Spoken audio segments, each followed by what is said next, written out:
Moving to Iran now, where the presidential ballot is over, and even though the opposition claims the vote was rigged and a recount lies ahead, the country's re-elected leader, Ahmadinejad, is moving on with the job.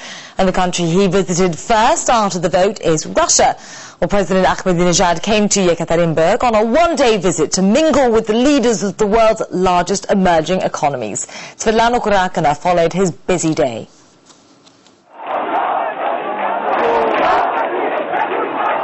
Under fire back home, but broad smiles abroad.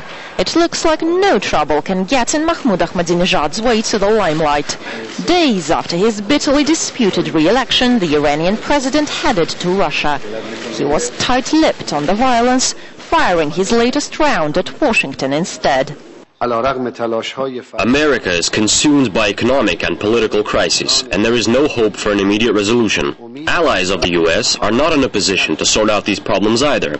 And this shows that the international mechanisms based around imperial ambitions are surrendering their position in the world and moving closer to the end of their domination. Looking for an international seal of approval or putting on a business-as-usual face.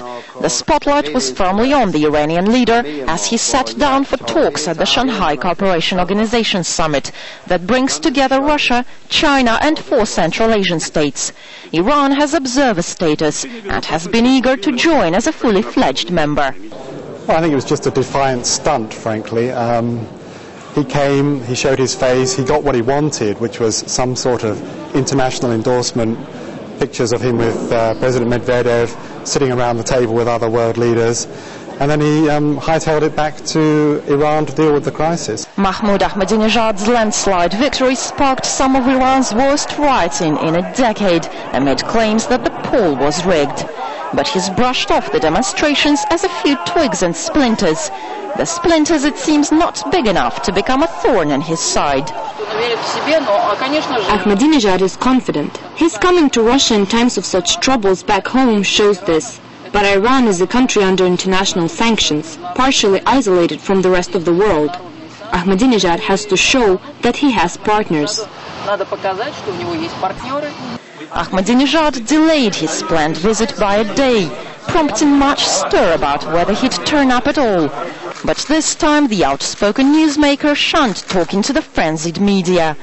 And his brief chat with Dmitry Medvedev was held behind firmly closed doors.